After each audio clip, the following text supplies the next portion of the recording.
Bonjour, bienvenue sur votre chaîne Alzheimer. Et alors, l'autre chaîne qui facilite votre quotidien avec les personnes atteintes de troubles neurocognitifs, notamment de la maladie d'Alzheimer par la méthode Montessori. Tout d'abord, je tiens à vous remercier. Nous sommes de plus en plus nombreux sur cette chaîne et ça me fait grandement plaisir. Alors, passons tout de suite au sujet de la semaine. Donc, c'est une question comme d'habitude. Et si vous avez l'habitude de me suivre, vous connaissez déjà la réponse. Mais vous posez peut-être la question du comment faire. Donc la question est la suivante. Est-il important qu'une personne vivant avec des troubles neurocognitifs soit impliquée dans la vie de famille? Alors évidemment, c'est primordial. Pourquoi? Parce que en fait, le gros problème, c'est une difficulté de communication. Mais ça signifie en aucun cas qu'il faut une perte d'entraînement à la stimulation cérébrale. Et en plus, vous avez une grande chance si vous êtes aidant parce que ça renforce les liens affectifs, en plus des liens cérébraux, de faire participer votre proche. Parce que n'importe quel professionnel peut recréer des connexions cérébrales par la stimulation. Par contre, on n'aura jamais, mais alors jamais, je précise bien, même si vous entendez parfois des petits mots gentils pour les professionnels qui passent, les liens affectifs que vous avez avec votre proche. Parce que c'est le lien de l'amour, c'est du cœur, c'est de la famille. Et nous, on ne peut pas vous remplacer à ce niveau-là. Donc, n'hésitez pas à en user et en abuser. Alors, comment, du coup, j'implique mon proche au quotidien dans les actes de la vie de famille? Pensez déjà à tout ce que vous faites pour lui. Oui, je sais, vous allez me dire, peut-être que j'en fais pas tant que ça, ou je fais pas grand-chose. Finalement, quand on y réfléchit bien, on fait énormément de choses pour eux en pensant qu'on les chouchoute, mais en fait, on en fait trop. Moi, par exemple, quand je m'occupais de mes parents, j'ai 20 ans d'aidance derrière moi, et même au début de leur maladie, j'avais pris l'habitude de les chouchouter en me disant, ils ont une maladie, il faut que tu sois très très proche d'eux, il faut que tu les aides au maximum, et du coup, je faisais tout. Donc, je mettais la table, je faisais la cuisine, je les coiffais, les habillais, les déshabillais, je faisais leur lit, je beurrais leurs tartines, enfin, tout ce qui était possible et imaginable. En gros, du coup, ils avaient une vie de pacha et ils faisaient rien. Sauf qu'ils avaient encore leur autonomie. Mais je leur posais même pas la question.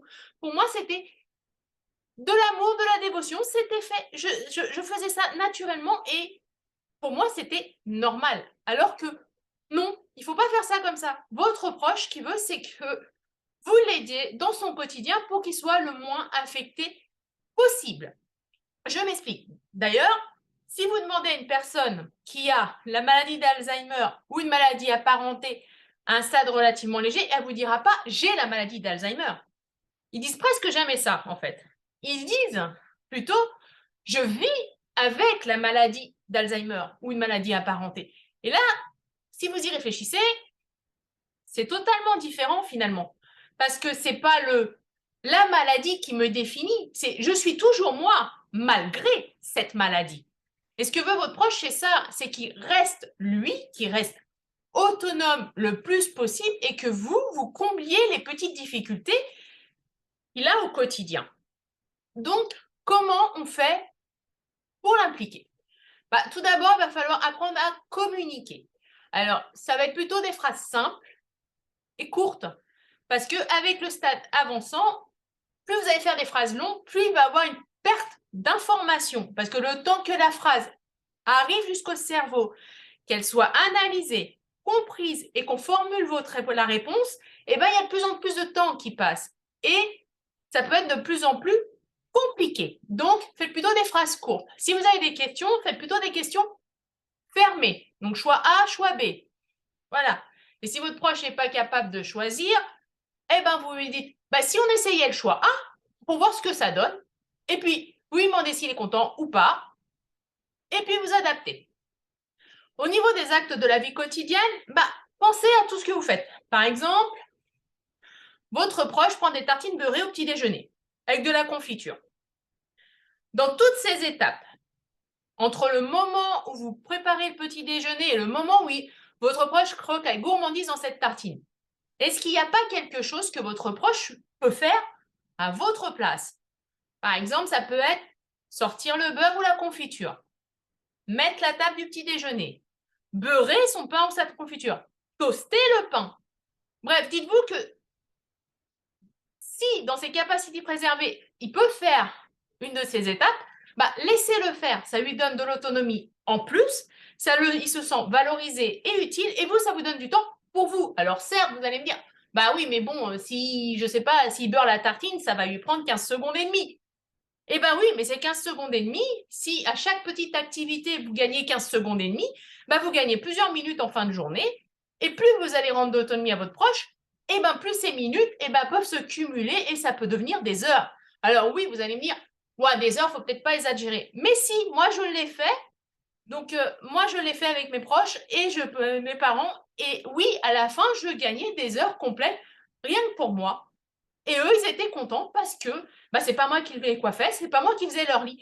Voilà, par exemple, je me suis au départ occupée de ma maman. Quand je me suis occupée de ma maman, je faisais son lit automatiquement, alors qu'elle était parfaitement capable de le faire. Mais il y a un truc que j'ai appris justement en faisant son lit. Je voyais toujours ma maman grimacer, mais je lui posais même pas la question. C'était du genre, oh ben, elle grimace parce que je suis en train de l'enquiquiner, parce que vous voulez regarder son émission préférée tranquillement allongée sur son lit. Mais en fait, non, c'était pas ça du tout et je lui ai jamais posé la question. Donc, n'oubliez pas de poser les questions à votre proche. En fait, c'est que je faisais pas son lit de la bonne manière. Ma mère, elle adore le lit au carré. Mais, bah, moi, j'ai beau savoir faire le lit au carré. Moi, un lit au carré, j'aime pas ça. Je trouve que c'est pas confortable pour dormir. J'ai l'impression d'être prisonnier. Donc, posez-vous plutôt cette question-là. Qu'est-ce que je fais pour mon proche qui peut faire lui? Et surtout, bah, n'hésitez pas à lui demander de l'aide. C'est pas peux-tu par exemple, mettre la table. Parce que peux-tu, ça veut dire que c'est un test, d'une certaine manière. Ça veut dire, bon, tu as une maladie, donc je te demande si tu peux faire ça, mais je ne suis pas tellement sûre que tu peux faire ça, en fait. Tu n'es pas capable ou tu n'y arriveras pas. Alors que si veux-tu mettre la table, s'il te plaît, bah c'est es-tu assez gentil pour bien vouloir m'aider à mettre cette table? Et là, du coup, c'est juste une question de volonté. Alors, il veut pas. Mais au moins, vous avez posé la question. Voilà, donc n'oubliez pas aussi que votre proche, il a la capacité de lecture qui dure extrêmement longtemps. Donc, si vous avez des enfants en bas âge, eh ben, il peut parfaitement aider votre enfant à faire ses devoirs. Ça reste très longtemps.